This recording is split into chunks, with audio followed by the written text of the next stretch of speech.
ദയവായി തുടരുക. ശ്രീ ഷാബു പ്രസാദ്, യഥാർത്ഥത്തിൽ ഈ ആക്രമണം തുടങ്ങി വെച്ചത്, നേരത്തെ ശ്രീ ബ്രിഗേഡിയർ മോഹൻപിള്ള പറഞ്ഞ പല കാരണങ്ങളുണ്ട് എങ്കിൽ പോലും ആക്രമണം തുടങ്ങി വെച്ചത് ഇസ്രായേലാണ്, നമുക്കറിയാം.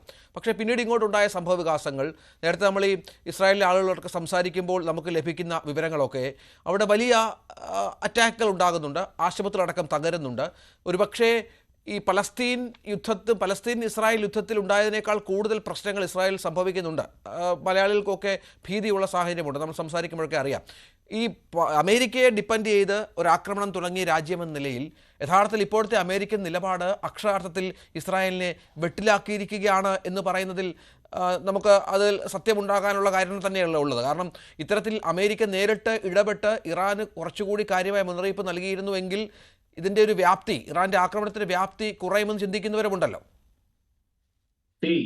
അമേരിക്കയെ ഡിപ്പെൻഡ് ചെയ്ത് അമേരിക്ക ഞങ്ങൾക്ക് എന്തെങ്കിലും അങ്ങനെ ഒരു അവസ്ഥ വന്നു കഴിഞ്ഞാൽ അമേരിക്ക വന്ന് ഞങ്ങളെ എങ്ങനെ രക്ഷിച്ചോളും എന്ന പ്രതീക്ഷയിലാണ് ഇസ്രായേല് ഇതിനിറങ്ങിത്തിരിച്ചത് എന്ന് ഞാൻ വിശ്വസിക്കുന്നില്ല.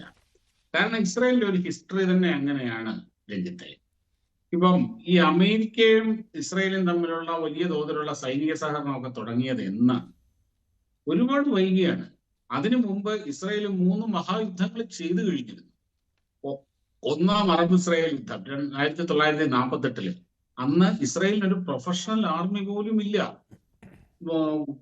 അതിശക്തരായ 4-5 അറബ് രാജ്യങ്ങള്, ഈജിപ്റ്റ്, ജോർദാൻ, ഇറാഖ്, ഇവരെല്ലാരും കൂടെ ചേർന്നാണ് ഒരു ആർമി പോലും ഇല്ലാത്ത, ഒരു പ്രൊഫഷണൽ ആർമി പോലും ഇല്ലാത്ത ഈ ഇസ്രായേലിനെതിരെ എന്ത് യുദ്ധം ചെയ്തതും ഇസ്രായേൽ ഇവരെ എല്ലാവരെയും ഒരുമിച്ച് തോൽപ്പിച്ചതും.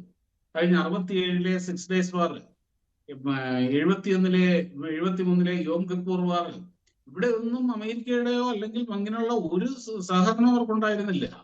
അവരൊറ്റയ്ക്ക് തന്നെയാണ് അതൊക്കെ നേടിയത്. പിന്നീട് ഈ മധ്യപൂർവേഷ്യയില് ഈ പറഞ്ഞ അവിടുത്തെ ആ പശ്ചിമേഷ്യയില് സമാധാനം കൊണ്ടുവരാൻ വേണ്ടിയിട്ടാണ് ശരിക്കും അമേരിക്ക ഇസ്രായേലിലും ഇവിടെയൊക്കെ ആക്റ്റീവായിട്ട് ഇടപെട്ട് തുടങ്ങിയതും. 1978 ക്യാമ്പ് ഡേവിഡ് ഉച്ചകോടി നടന്നതും അതിൻ്റെ അകത്ത് വെച്ച് വളരെ വലിയ ഒരു ബ്രേക്ക് ത്രൂ ആയിരുന്നു. ഹെൻറി കിസിഞ്ചറും ജിമ്മി കാർട്ടറും അവർക്കൊന്ന് നോബൽ പ്രൈസ് ഒക്കെ കിട്ടിയിരുന്നു. ഇസ്രായേലിന്റെ പ്രധാനമന്ത്രി മെനാക്കം ബെഗനും ഒക്കെ ചേർന്ന് നടത്തിയ ആ ഒരു ക്യാമ്പ് ഡേവിഡ് അക്കോർഡിനെ തുടർന്നാണ് ഇസ്രായേൽ ഈജിപ്തിൽ നിന്ന് പിടിച്ചെടുത്ത സിനായ് മരുഭൂമി അങ്ങനെ തന്നെ പൂർണ്ണമായും അവർക്ക് വിട്ടുകൊടുത്തു. ഇസ്രായേൽ എല്ലാം മാറി.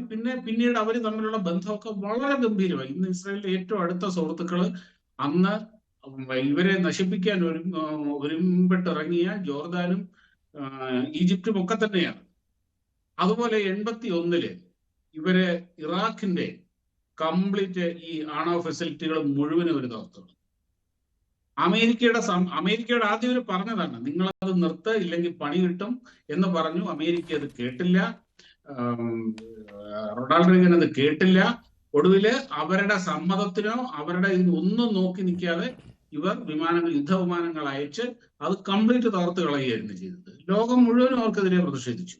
അതിനുശേഷം എന്താ സംഭവിച്ചത്? അന്നത് അവർ ചെയ്തില്ലായിരുന്നെങ്കിൽ 89-90 കാലത്ത് ഗൾഫ് യുദ്ധം ആകുമ്പോഴേക്ക് ഇറാഖിന്റെ കയ്യിൽ ആറ്റം ബോംബ് ഉണ്ടാകുമായിരുന്നു. സദാം ഹുസൈന്റെ കയ്യിൽ. ആലോചിച്ച് നോക്കൂ, സദാം ഹുസൈന്റെ കയ്യിൽ ആറ്റം ബോംബ് ഉണ്ടാകുന്ന അവസ്ഥയെ പറ്റി ഒന്ന് ചിന്തിച്ചു നോക്കുക നിങ്ങൾ, എന്താകുമായിരുന്നു. അതുപോലെ 2007 ഇവിടെ ചെയ്തത് സിറിയയിലും അവർ ഇത് തന്നെയാണ് ചെയ്തത്.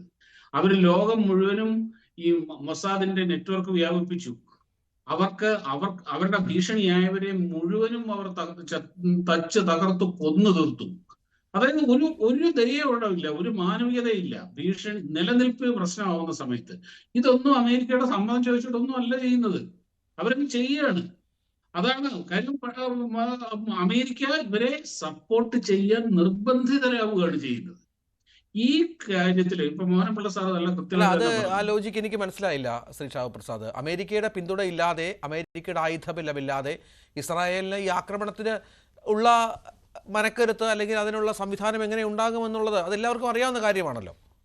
അല്ല, ഞാൻ അത് തന്നെയാണ് പറഞ്ഞത്. ഈ അമേരിക്കയുടെ ഈ സൈനിക സഹകരണം ഇല്ലാതിരുന്ന കാലത്താണ്, ഇത്ര വലിയ സപ്പോർട്ട് ഇല്ലാതിരുന്ന കാലത്താണ് ഇവരും മഹായുദ്ധങ്ങളിൽ ജയിച്ചിട്ടുള്ളത്. അവരുടെ കയ്യിലുള്ളത് വെച്ചിട്ട്. നിങ്ങൾക്കറിയാവോ ഈ IDF ഒക്കെ ആദ്യം ഉണ്ടാക്കുന്നത് എങ്ങനെയാണെന്ന്, അവരുടെ ആയുധങ്ങൾ എങ്ങനെ അവിശ്വസനീയമാണെന്ന് ഇവരുടെ ചരിത്രം എന്ന് പറയുന്നത്. ആദ്യമായിട്ട് ഇവർക്ക് വിമാനങ്ങള് സെക്കൻഡ് വേൾഡ് വാറില് ഈ യൂറോപ്പ് മുഴുവനും തകർന്ന് അവർ വിജയിച്ചു. പക്ഷെ കംപ്ലീറ്റ് സാമ്പത്തികമായിട്ട് തകർന്ന് പണ്ടാരമടങ്ങി നിന്ന സമയത്ത് അവിടെ ബാക്കി കിടന്ന ഉപയോഗിക്കാൻ കൊള്ളാവുന്ന ആയുധങ്ങളും വിമാനങ്ങളും ഒക്കെ ബ്ലാക്ക് മാർക്കറ്റിൽ വാങ്ങി പല വഴിക്കൂടെ പാർട്സ് ആയിട്ട് കൊണ്ടുവന്ന് ഇസ്രയേലിൽ കൊണ്ടുവന്ന് റീഅസംബിൾ ചെയ്ത് ഇങ്ങനെയൊക്കെയാണ് അവരവരുടെ സൈന്യം ഉണ്ടാക്കിയത്. വല്ലാത്തൊരു കൂട്ടരാണ് ഇവര്. അങ്ങനെ അതൊക്കെ വെച്ചിട്ട് പിന്നീട് 57-58 ശേഷം അവിടെ ഒരു സൂയസ് പ്രതിസന്ധി ഉണ്ടായി. ഈ ഈജിപ്റ്റ് സൂയസ് കനാല് ഏറ്റെടുക്കുന്ന ആ സംഭവം ഉണ്ടായപ്പോൾ അങ്ങനെ അതിൻ്റെ അകത്ത് ഇടപെട്ടുകൊണ്ടാണ് ഇസ്രായേൽ തന്നെ ആദ്യമായിട്ട് ലോകരാജ്യങ്ങൾ പതുക്കെ മിലിറ്ററിലൊക്കെ അംഗീകരിച്ചു തുടങ്ങിയത്. ഫ്രാൻസ് ഒക്കെയാണ് ചെയ്തത്.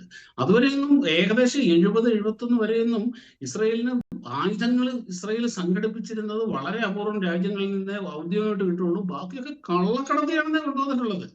അങ്ങനെയൊക്കെയാണ് അവര് സർവൈവ് ചെയ്തത്. അതിനുശേഷമാണ് ഈ അമേരിക്കയുടെ ഇതൊക്കെ വന്നത്. പിന്നീട് വേറൊരു കാര്യമുണ്ട്. അമേരിക്കയ്ക്ക് ഇവരെ സപ്പോർട്ട് ചെയ്തേ പറ്റുള്ളൂ. കാരണം അമേരിക്കയിൽ ഏതാണ്ട് 50 ലക്ഷത്തോളം ജ്യൂസ് ഉണ്ട്, ജൂതന്മാരുണ്ട്. വളരെ ശക്തമാണ് അവിടുത്തെ ജൂത സമൂഹം. നാസയില്, പെന്റഗണില്, അങ്ങനെ ഭരണക്രമങ്ങളില് ഒക്കെ ജൂതന്മാർ ഒരുപാടുണ്ട്. അതുകൊണ്ട് അമേരിക്കയ്ക്ക് ഇസ്രായേലിനെ അങ്ങനെ വെറുതെ അങ്ങ് തള്ളിക്കളയാൻ കഴിയില്ല. അവരുടെയൊക്കെ അവിടെ നിന്നുള്ള അതിസമ്പന്നരായ ജൂതന്മാരുണ്ട് ഈ അമേരിക്കയിലും ആഫ്രിക്കയിലും ഒക്കെ. അവരുടെയൊക്കെ പണം കൊണ്ടാണ് ഇസ്രായേൽ ആദ്യകാലത്തൊക്കെ സർവൈവ് ചെയ്തതും ഈ ആർമിയൊക്കെ കെട്ടിപ്പടുത്തതും. അതുകൊണ്ട് ഇസ്രായേലിനെ സപ്പോർട്ട് ചെയ്യുക എന്നുള്ളത് അമേരിക്കയുടെ ആവശ്യമാണ്. അമേരിക്കയുടെ സഹായം ഇസ്രായേലിന് കിട്ടുന്നത് പോലെ തന്നെ അതിനേക്കാൾ അമേരിക്ക ഇസ്രായേലിനെ സഹായിച്ചേ പറ്റൂ. അതുപോലെ മോഹൻപിള്ള സാർ ഇവിടെ കൃത്യമായിട്ട് പറഞ്ഞു, ആ ഒക്ടോബറിലെ ആ ഒരു അക്രമം അവിടെ നടന്നതിന് ശേഷം അന്ന് അവർ കണ്ണു വെച്ചതാണ് ഇവരെ. കാര്യം നോക്ക്, എത്ര കൃത്യമായിട്ടാണ്, എത്ര പ്രിസിഷൻഡ് ആയിട്ടാണ് അവര് ഈ ഇറാന്റെ അകത്ത് ആക്രമണങ്ങൾ നടത്തുന്നത്. അവരുടെ ടോപ്പ് ബ്രെയിൻസ്, ക്രീമി ലെയർ ആയിട്ടുള്ളത്, അതുപോലെ കീ ഇൻസ്റ്റലേഷൻസ്, ഇതെല്ലാം ചെയ്യണമെന്നുണ്ടെങ്കിൽ അതിന്റെ ഉള്ളിൽ ഒരു ശക്തമായ നെറ്റ്വർക്ക് ഉണ്ടായേ പറ്റുള്ളൂ. അതൊരു സുപ്രഭാതം കൊണ്ടൊന്നും ഉണ്ടാവുന്നതല്ല. അത് സമയമെടുത്ത് വളരെ ആസൂത്രിതമായിട്ട് തന്നെ കൊണ്ടുവന്നതാണത്. അല്ലാതെ ഉണ്ടോണ്ടിരുന്ന നായർക്ക് ഒരു ഉൾവിളി തോന്നി എന്ന് പറഞ്ഞ പോലെ എന്നാ നാളെ അമേരിക്ക വരും, എന്നാ ഇവരുടെ 2 കൊടുത്തേക്കാം, ഞാനൊന്ന് ക്ഷീണിക്കുമ്പോഴത്തേക്ക് ട്രംപ് അവിടുന്ന് വിമാനം അയച്ചോളും, വിമാനവാഹിനി അയച്ചോളും എന്ന് വിചാരിച്ചൊന്നും അല്ല. ഇതുപോലെ യുദ്ധപരിചയമുള്ള ഒരു രാജ്യം അതിനുള്ള മറുപടി മറ്റു പാനലിസ്റ്റുകളും കൂടി എനിക്ക് അതിന്റെ ആ ഒരു വിശദീകരണത്തിനുള്ള അവരുടെ അഭിപ്രായം കൂടെ കേൾക്കണം. ശ്രീ രഘുനാഥൻ നായർ, ഇവിടെ ഏറ്റവും ഒടുവിൽ ഇറാൻ പറഞ്ഞത്, ഇന്നലെ നമുക്കറിയാം യൂറോപ്യൻ യൂണിയനുമായി ചർച്ച നടന്നു. അവർ ഒരു സമാധാനം അല്ലെങ്കിൽ ഒരു വെടിനിർത്തലിലേക്ക് കാര്യങ്ങൾ എത്തിക്കണമെന്ന് കരുതി. പക്ഷേ ഇറാൻ ഒരു വിട്ടുവീഴ്ചയ്ക്കുമില്ല. അതായത്